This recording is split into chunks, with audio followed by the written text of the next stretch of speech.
watching NotesIn9. Hello and welcome to NotesIn9. I'm David Leedy. Episode 111, Mobile Controls, Part 2. Use the right control for the right job. All right, before we get into the show, here's some of the links to the resources that I offer to the community. NotesIn9.com, obviously. Then I've got the index at index.notesin9.com and the cheat sheets at cheatsheet.notesin9.com.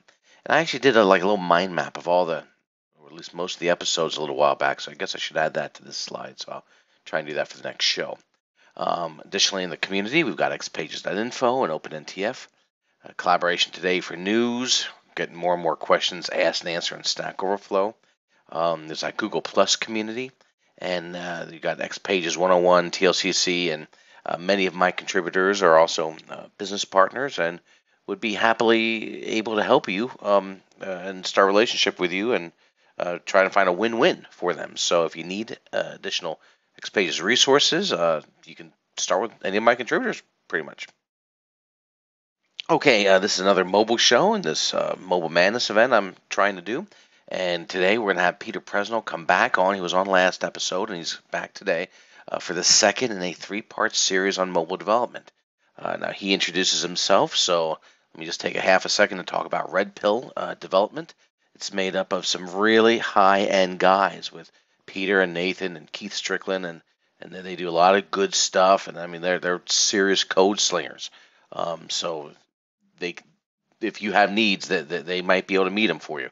Lately, they've been doing a lot on development, and they created this mobile tool set called Red Pill Mobile that can kind of like automate at least the a read-only interface to a lot of applications, they say. And they've got some videos on their website and stuff like that. So I highly recommend you check that out if you have just a bunch of mobile or a bunch of old Notes client apps that you want to kind of blow through and get mobilized. They should be able to help you. But they're also a great source of giving back to the community with projects like the OpenNTF API, which is really taking shape, and some blog posts and videos like this. So it's always great to see a company give back as well too. So anyway, let's go to the demo. What Pete's going to do today is he's going to kind of go through the mobile controls in the extension library or Domino 9.0, Designer 9.0, and kind of define what they all are, what they do, what some of the properties are. So it's kind of like a nice little just getting started overview of just what these controls are and what they're used for and how you use them. So with that being said, let's go to the demo. G'day, and welcome to this presentation covering the XPages Mobile controls. My name is Peter Presnell, and I work for Red Pill Development, an IBM business partner that specializes in modernizing Notes applications. Today's session is the second in a series of videos that covers the mobile controls included with IBM's extension library. In today's session, we will cover the 9 mobile controls currently provided by IBM as part of the XPages extension library. These 9 controls provide 6 pieces of functionality that are the building blocks for building modern mobile applications. When building an application that uses the mobile controls, you will typically be using an XPage that has a single application page control. Within this single application page, we're going to create one or more mobile page controls. This is what allows a seamless transition between pages that is a common designer aspect of many mobile applications and mirrors the way native mobile applications are built. It is necessary to nominate one of these mobile pages to be the initial page displayed when the XPage is opened, using this selected page name property. The first and most important aspect of building a mobile application is deciding the number of mobile pages that are going to be used and how the navigation will occur between these pages. Each mobile page is assigned a page name. These must be unique in order to prevent potential navigation problems. By default, the content of each page is loaded as part of a partial refresh when the page is navigated to for the first time. If you look at the HTML sent to your browser, you will normally see the content of all other pages as an empty div. The load strategy can be controlled using the auto-create and reset content properties of each page. If the content of a page is dynamic based upon actions the user has or will take, It is a good idea to cause the content to be recreated each time the page is displayed. Be careful though. This strategy can cause issues when the page is refreshed or navigated back to from subsequent pages. Document data sources may have been recycled, which is why it can be a good strategy to bind pages to object data sources that link to beans. Here we see a couple of examples of the type of content we can display on a mobile page.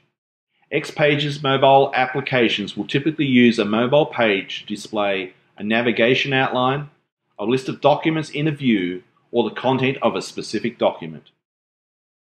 It is worth noting that the content of a mobile page can be dynamic using the dynamic content control provided as part of the extension library.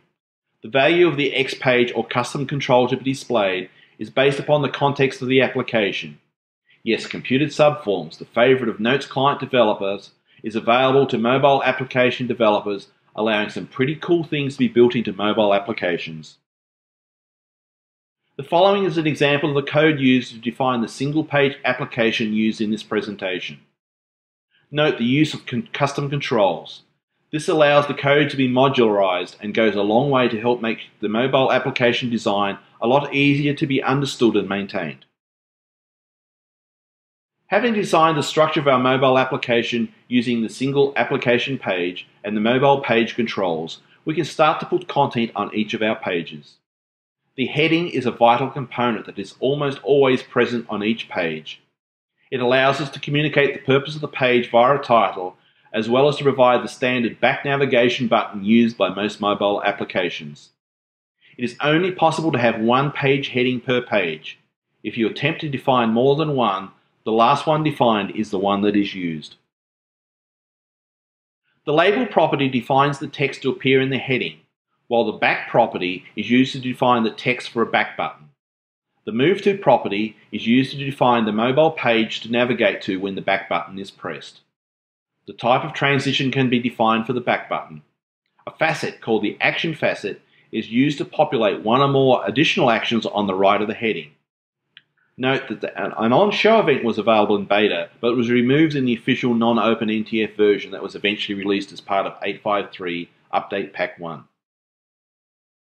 While we are free to place almost anything inside the action facet, it is most common to place a single toolbar button that provides a common action such as creating a new document from a view or editing the current document. The toolbar button is perhaps the most feature-rich of the mobile controls. The back button provided on the heading is an example of a toolbar button. Use the label property to define the text that appears in the button. The arrow property can be used to change the shape of the button to have an arrow pointing left or right to provide a sense of forward or backward navigation within your application. Icons may be added and positioned. The buttons can act as toggle buttons, and the transition to be performed can be set. Finally, an on-click event can be used to define additional code that is executed when the button is clicked. It is possible to control the transition to the next page from a toolbar button using a Move To application page control. We can specify the page, the type and direction of the transition, as well as control the refreshing of the content of the target page.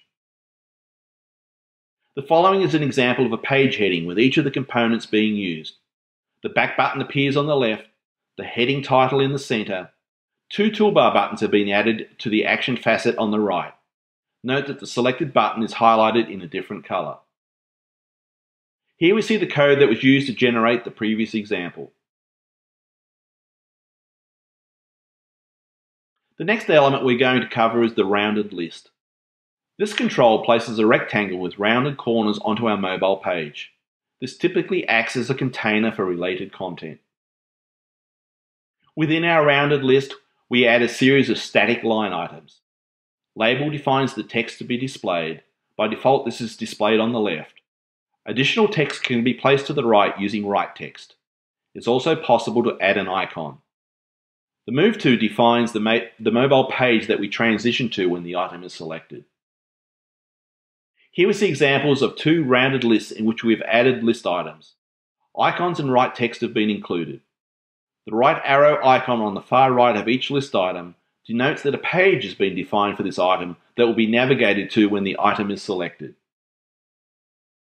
Here we see the code that was used to generate the previous example. So let's take a quick look at the transition effects we can define for our mobile applications. First, the slide. This is the traditional transition effect when navigating from one page to the next. Next, the fade. And finally, the more dramatic flip. The transition used should convey a sense of the progress we are making through the applications. Tab bars are a standard part of mobile UIs and used to provide the ability to switch between different subtask views, etc.